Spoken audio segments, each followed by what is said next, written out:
And hello again from WJ Live, powered by the Western Journal. Sorry I wasn't looking up. I was trying to confirm the name of the woman CNN President Jeff Zucker, or Zucker, has been sleeping with, whom he didn't admit to. It's Allison. Her name's Allison. Allison.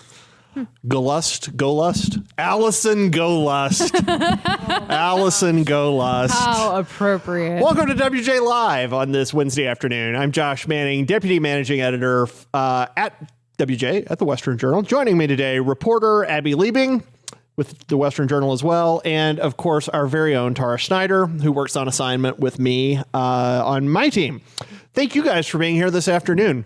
So we were planning for the show this morning. We were throwing topics around and pitching stuff, and nothing was really sticking. And then we just sort of started thinking, gosh, the wheels are coming off for the establishment. And whether that means the media, whether that means Democrats, whether that means academe, they're just sort of coming off for the entire establishment. And it seems like as COVID peaks and as COVID recedes, that really, they've not spent any time tending their homes over the last 2 years.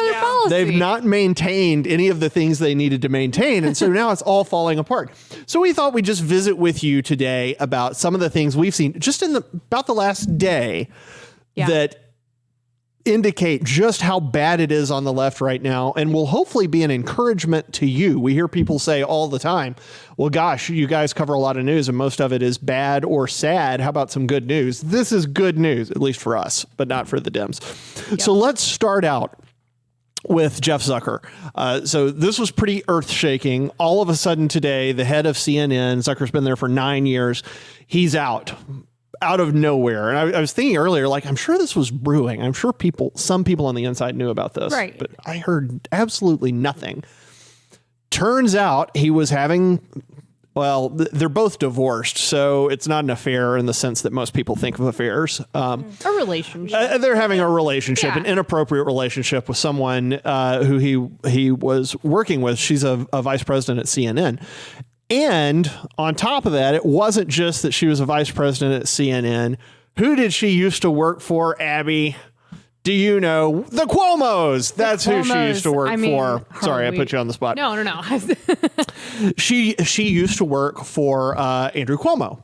And of course, when CNN was being investigated because they kept Chris Cuomo on, when they were reporting on Andrew Cuomo, Zucker was asked if there was a relationship there, and he denied it.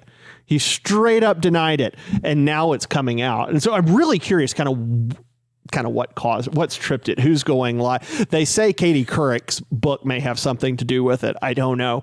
But Tara, it seems to me, okay, and one last thing.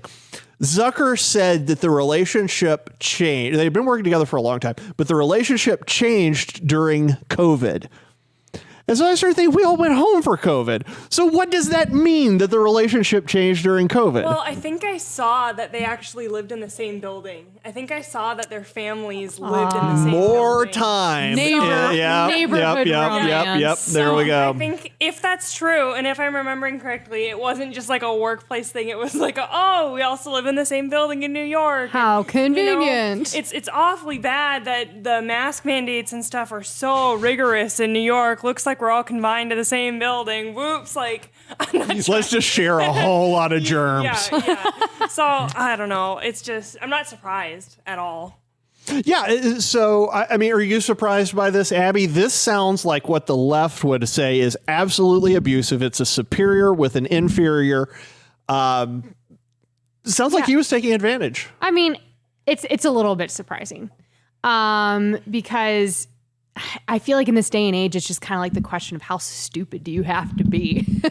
Especially because most companies like CNN, you can have a relationship with someone in your company, but you have to disclose it to HR. And basically it has to be public knowledge. And so it's like, how dumb do you have to be? Like, it's going to come out eventually. And as CNN has been getting just nailed to the wall, I think it makes sense. I mean, it is out of the blue, but I think it makes sense that he resigned and brought it to light.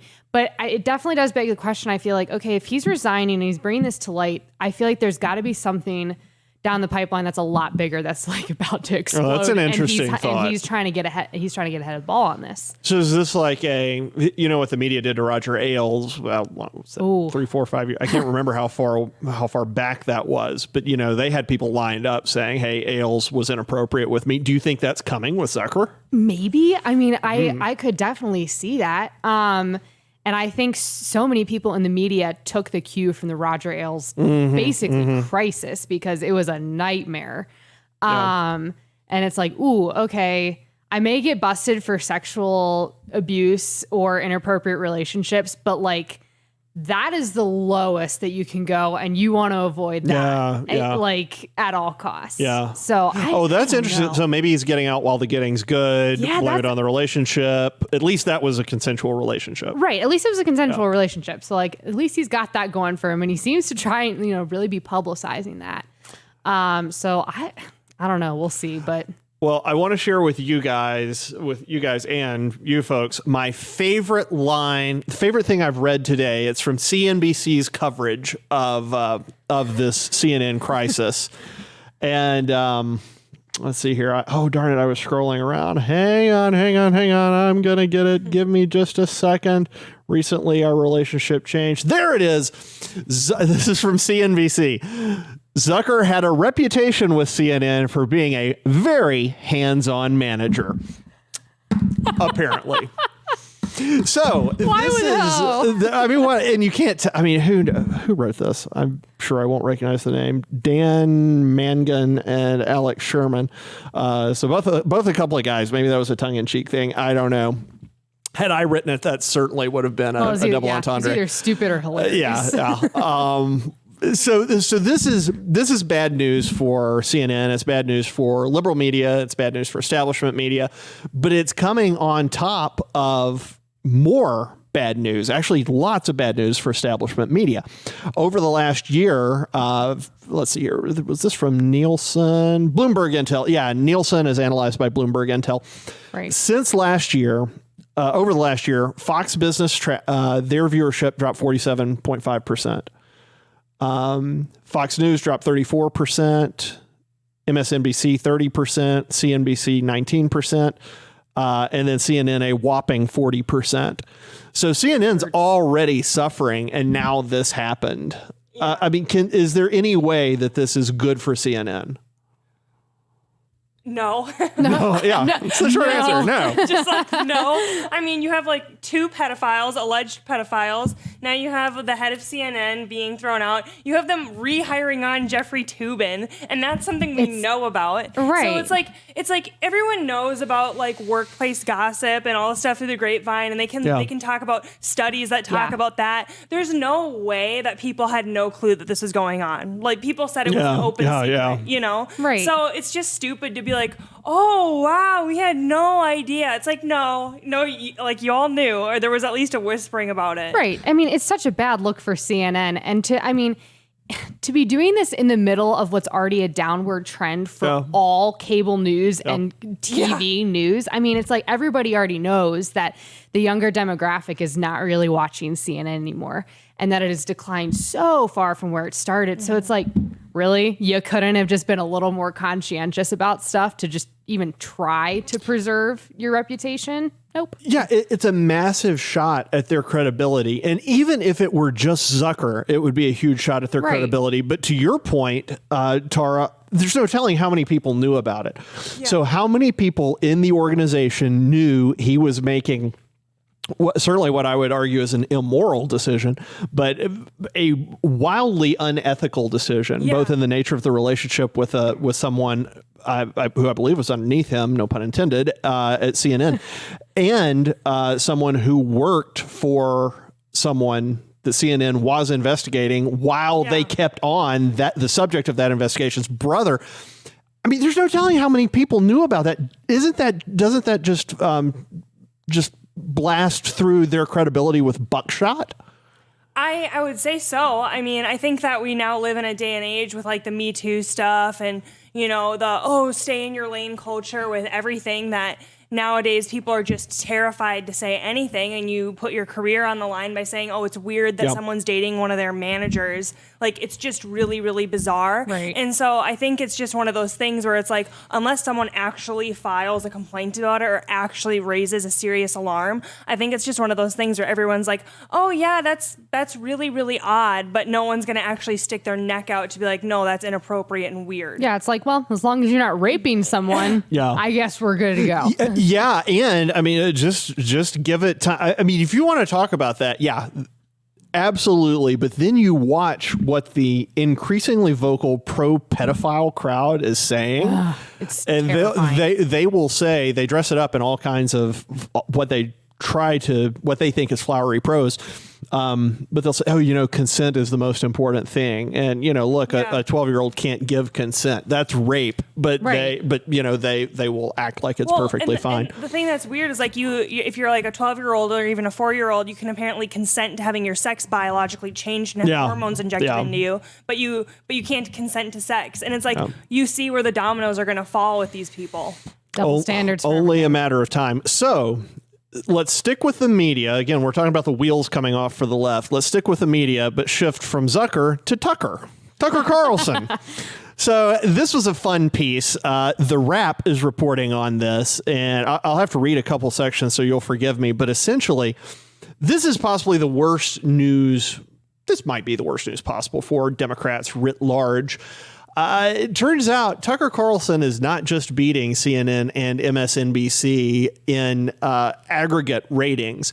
He is actually now winning over more Democrats than CNN and MSNBC are, at least in the most coveted set of demos, which is the essentially 25 to 54 year olds. So let me just read you this quickly. And I'm pulling this from the Wrap. More surprising are the stats about Carlson and Fox News poll with self-proclaimed Democrats.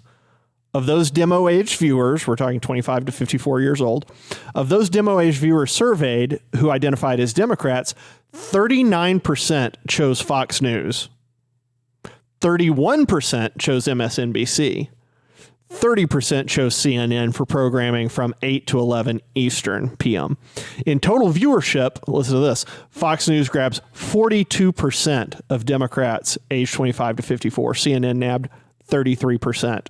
MSNBC got 25. So MSNBC is almost 20 points behind, and CNN is almost 10 points behind.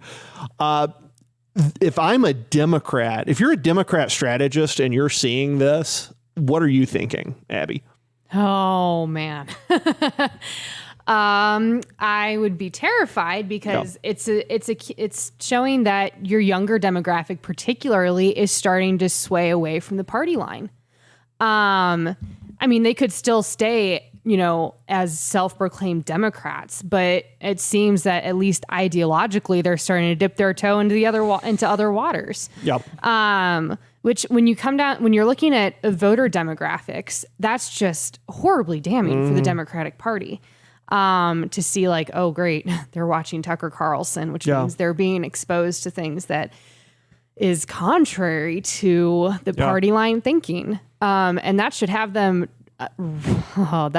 terrified and running for the hills. And it's not just that they're watching in a vacuum, they're watching because the exposition that they're experiencing resonates with them. The stories Tucker's telling register. That's why they're staying there. So that's like doubly bad. It's not just that they're like, oh, let's try Fox News. It's that they've tried it and they're sticking. Right. It's not just random, you know, oh, I guess I'll watch Tucker Carlson tonight. Yep. Like, nope. It's way more than that. So so Dems are losing part of their base there. Now, check this out, Tara, with independents. I'm pulling from the Wrap's piece on this. Fox News also commanded the largest number of independents in the key news demo during primetime and total day hours.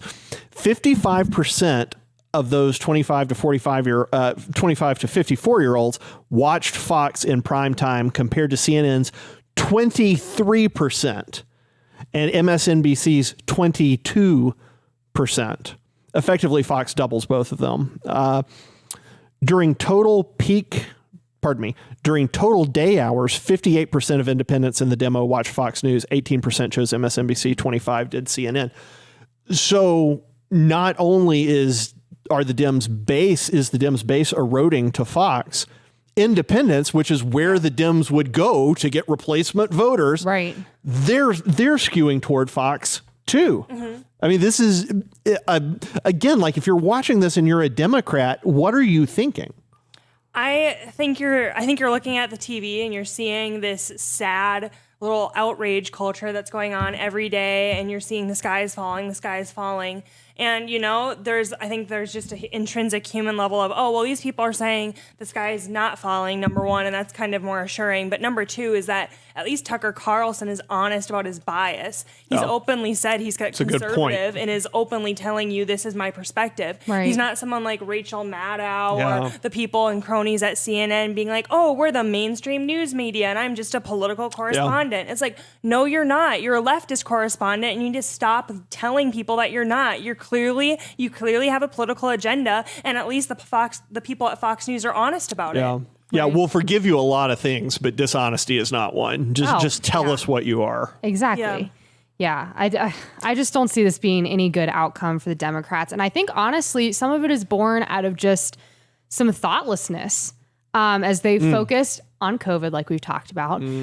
They are so used to, like, over the past decade, to controlling big media and having the faithful following of the Democrats that they don't know what to do when all of a sudden things are a little more nuanced and people appear to be a little more open to ideologies amidst, a very, very divided country. And so it's just like, oh shoot, we're used to things staying the same and controlling the media, and now we don't know what to do.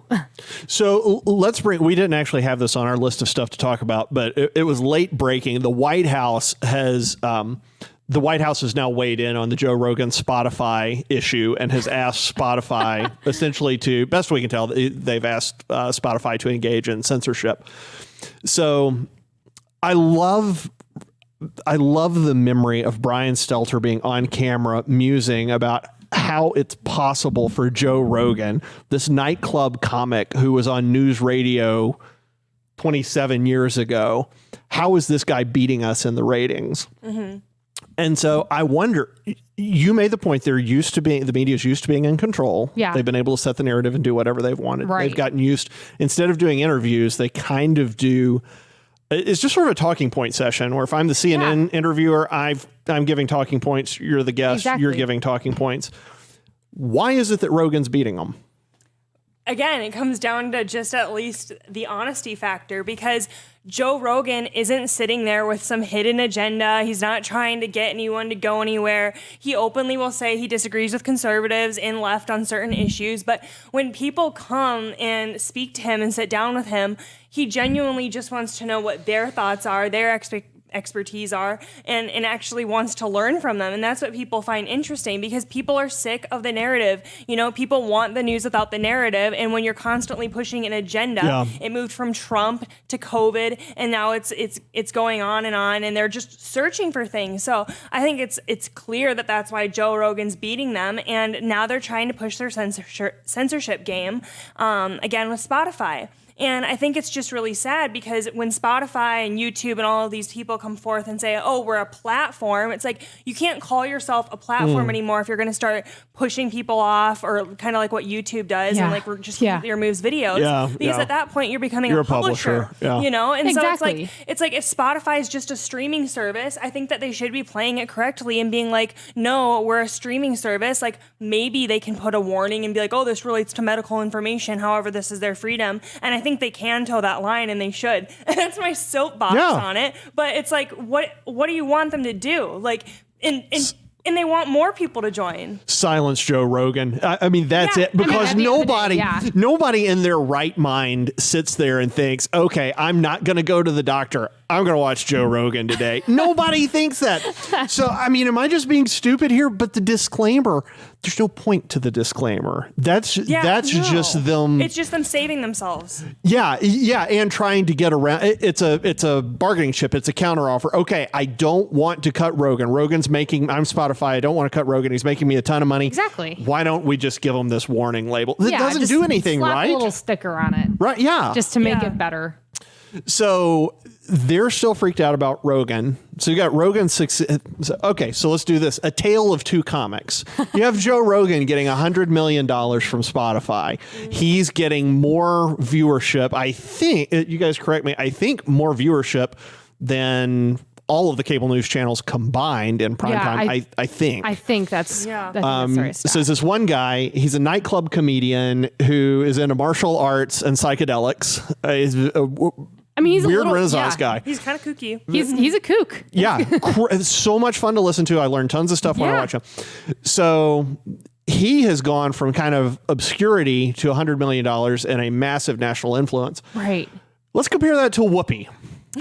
Whoopi Goldberg. So Whoopi had a bad week this week. Tara, would you Really like to bad. review Whoopi's really bad, terrible, awful week? Oh yeah, so And it's only Wednesday. this may be out of order slightly, but basically she came on and said, "Oh, you know what? The Holocaust wasn't about the Jews as a race," and basically was saying that the Holocaust wasn't about race because Jews can be white passing, and that was kind of basically her argument. If I'm well, yeah, not mistaken. her talking point was it was white on white, basically. Yeah, basically white on white, so therefore it's not the same as whatever like different racism there is. And so then she kind of went back and forth with that and then tried to be like, I am an ally to the Jewish people. You know, I am here for them, but I stand by my original comments 100%.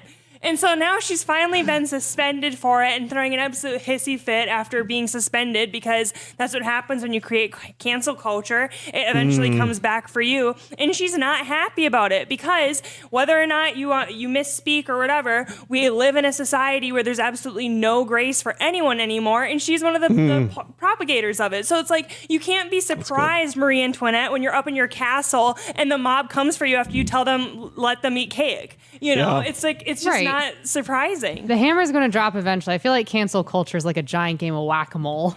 and Whoopi just happened to be the mole that day. They're Douglas Murray calls them tripwires. They're tripwires. And eventually you're going to say something that some constituency doesn't like. It's human error. It's going to happen. It is. Go ahead. I guarantee I've said things on this show where I'd like look back and be like, oh, that was really dumb. I shouldn't have said Absolutely. that. Like, We've all said stupid stuff. Yeah, but it's like, it's just dumb. I don't know. So a couple of things here. First off, the tripwire she hit, she shouldn't have hit it because it's a very long and very old tripwire. And it's sensitive because of 6 million deaths. Yes. Because of genocide. That's a legit tripwire. What's not a legit tripwire is something we could all say 5 minutes ago, and now nobody can say anymore. That's what's not legitimate. Right. So is this, that was interesting what Tara said. Is this a case of the lack of, if you live by the sword, you die by the sword. Is this a case of her and her ilk not showing grace to people who mess up, to people who make mistakes, and now it's coming back to bite her? Yeah. Yeah. I think it's just kind of the law of natural consequences, honestly. You give what you get what you give. Yeah. And so the inevitability was coming around the corner for Whoopi. Well, that's another funny thing about, sorry, I know Russ just loves that. Sorry about that. The other thing about this, though, is compare her to Rogan. Rogan doesn't sit behind the mic and act like he knows it all. Yeah. He's not the one who's saying, oh, that Jill Biden, she's a hell of a doctor. Right. Yeah. Doctorate in education. Was it Whoopi or Behar who said that? I think it's Whoopi who said that. Oh, she's a hell of a doctor. Rogan is willing to be wrong. He's willing to be wrong publicly. But all the rest of the media, the establishment media, they're all terrified to appear wrong. When was the last time you heard any of them say, you know what, I got that wrong. I'm sorry about that. Yeah, like, oh, sorry, let me correct myself. Yeah, or told production, hey, Jamie, make sure that's right. Yeah. Make sure what we just said is correct. You never hear that. Never hear that. Never. Well, and here's the thing is that so many, I mean, especially this is what Whoopi did, they pass themselves off as experts in one very particular area that is solely related to their identity, not their education, not their training. That's good. That's good. But they pass themselves off as experts because of their identity. Whoopi passed herself off as an expert on what race oppression is because she's black. And she knows, and I think that she overplayed her hand in thinking that I'm black, therefore I'm a black woman, especially, therefore I'm untouchable. Yes. And it's like, nope. So this gets back to the thing we were talking about the other day, where it is so ridiculous to think that diversity as defined by skin color actually means anything, because, you know, if Whoopi's race, if that qualifies her as a diversity pick, then, I mean, it's so ridiculous because how many black people have hosted the Oscars? I think Whoopi's the only one. I think she hosted. I'm 99% sure she hosted. Sure she hosted. I'm going to check that. Yeah. Hey, check that for me, would you, while we're on the air? So it's this ridiculous idea. I don't like the term privileged, but in their lexicon, she's absolutely privileged, and she thought she could leverage that and say something about 1994 about Jewish people, and it blew up. It blew up in her face. Okay, so we're running out of time. We got to go faster here. My next note is Rachel Maddow's gone. Yeah, we can pretty much leave it at that. Yeah, she's doing Fridays now. Who knows if she's actually going to come back? Yeah,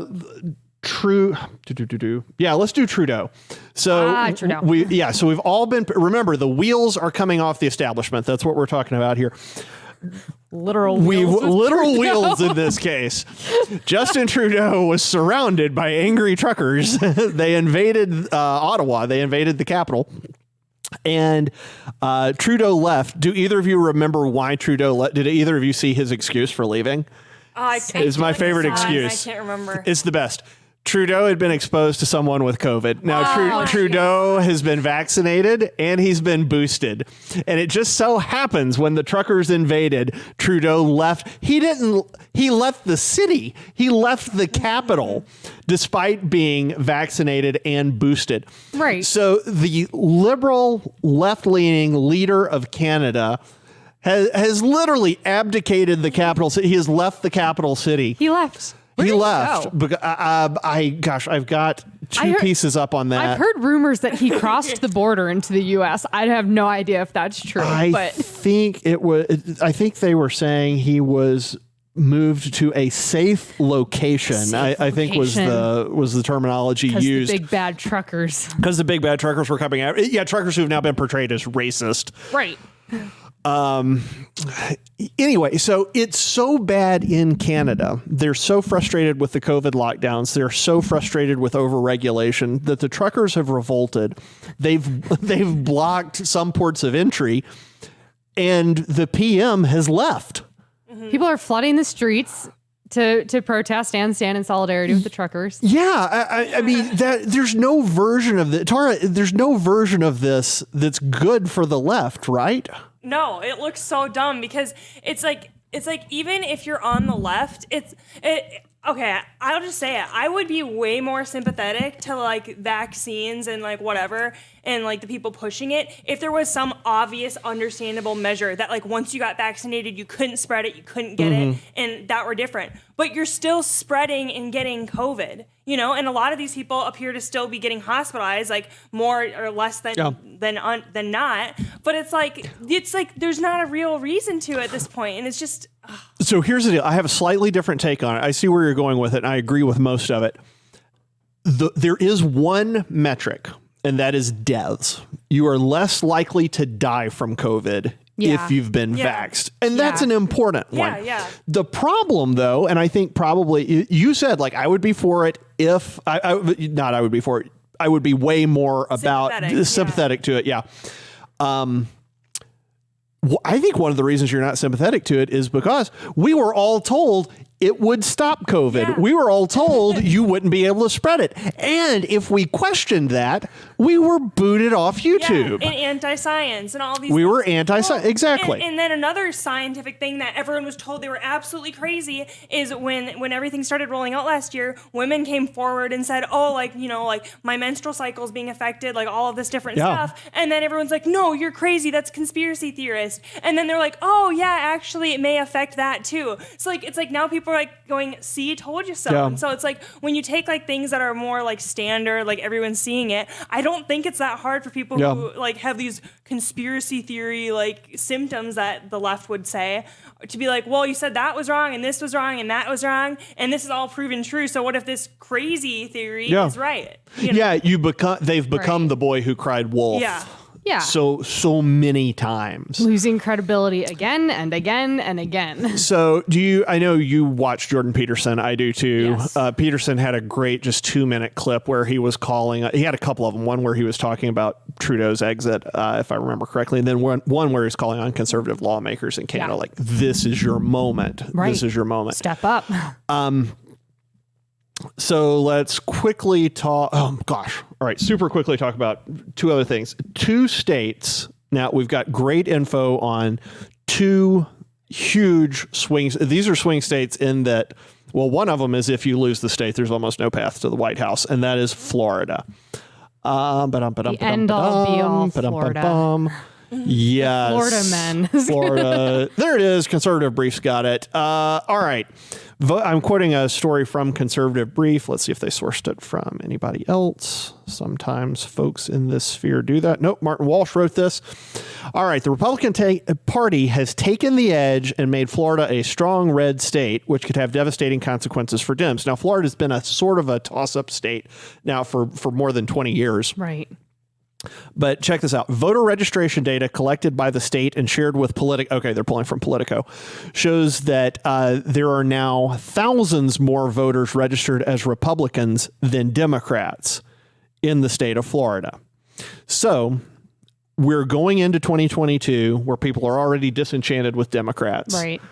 And voter registration is pulled ahead in Florida. Now, not only that, if you go over to the Western Journal, it's a great publication I know of, you will find a story about voter registration data shows GOP gaining voters in a hot swing state. That hot swing state is Arizona. The GOP crossed the threshold of 1.5 million registered voters in the state in Arizona, staking out a numerical advantage of 137,000 more Republicans than Democrats. Abby, again, we're talking about the wheels coming off for the left, for the establishment. We're looking at 2022. Abby, this is spectacular news, I think, for Republicans. Oh, it's absolutely spectacular because now the Democrats are driving around a car on their rims. Yes. Like a bat out of hell from Ottawa. Right. So, I mean, I feel like it's inevitable that these swings were going to happen, and it's great news for the Republicans. Everyone's been predicting the red wave of the 2022 midterm elections, and this seems to just kind of really shore it up. I'm not trying to predict the future, but if you look at the statistics, it's what's coming down the pipeline. So having these numbers confirmed, you're like, okay, here we go. Yep. And I think this is so useful going into 2022 and then 2024. I think it's going to be much harder for the left to have any credibility if what happens in the election in 2024, if what happened in 2020 happens in 2024. I think it's going to be exceptionally hard for Democrats to say, oh, no, we really did win Arizona. Right. Yeah. Right. If we're going in with 150,000 voter advantage, you're just losing deniability. Yeah. Exactly. Yeah. And that was the problem with an enormous amount of this. All right. We're over time. Just quick thing, Ukraine. So that's the last thing. Canada's kind of international. They're also sort of just our hat, America's hat. So it's kind of domestic too. Let's talk about Ukraine super quickly. Joe Biden has just now, this is fairly late breaking, has just decided to send troops to Eastern Europe and to Ukraine specifically. He's sending them to counter the buildup of troops that Vladimir Putin has got on the border of Ukraine in Russia and Belarus. essentially, I've got powder keg written on my little list of things to talk about. It really is a powder keg. Right. If something goes wrong there, it goes wrong on a nuclear level. On a very big level. Yeah, on a nuclear scale. So Biden's got a problem. We've talked about this before. He's viewed as weak. Putin's going to step all over him. So Biden's only option, if he doesn't want to appear weak, if he wants to show everybody he's strong, is to do something that could incite an international conflict. Right. On Russia's front porch. Yes. I don't see that being good looking down the barrel of 2022. No. It's not good. And we're dragging Europe into it. I mean, Europe was already in a tough spot with this.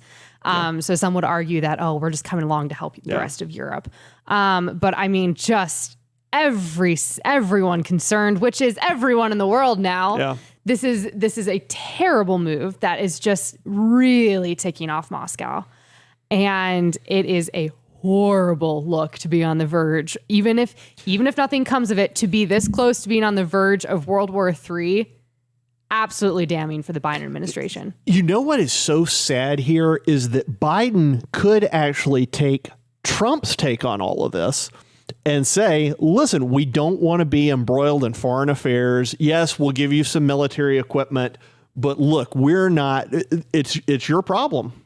Yeah. I'm sorry, Russia's right next door, but you've had to deal with it for your entire history. You can fund Ukraine out to wazoo. But Biden can't do it because, remember, we were waiting for the Biden administration to come in because we wanted the adults in the room again. And the adults for 20 plus years, and then back in the entirety of the Cold War, they were ready to prosecute wars like this. Right. Trump was the one who broke that.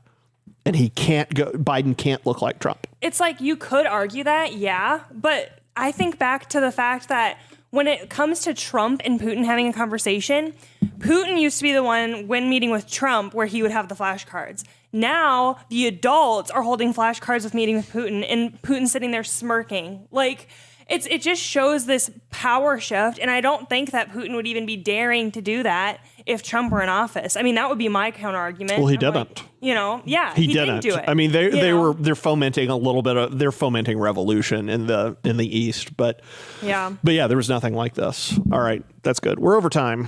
Thanks, y'all. Appreciate it. Thank you for joining us. Remember, if you're watching on YouTube or Rumble, click the subscribe button. After that, there's a little bell that'll come up. Click that bell. That'll let you know when we go live. Also, if you would like to directly support the work of the Western Journal, we would be so grateful. We're blessed by the providence that God gives us and what he provides for us. And most of that is just through readers and viewers like you watching and reading our articles. But if you feel like you should, if you feel moved to directly support us, that would be wonderful. You can go to westernjournal.com/join. That's westernjournal.com/join. And remember, we are here every Monday, Wednesday, and Friday at 5 p.m. Eastern, 2 p.m. Pacific. 5 p.m. Eastern, 2 p.m. Pacific. Tune in Friday. We'll round out the week with you. And that's it for us. Oh, and have a great Thursday tomorrow, folks. We'll see you later.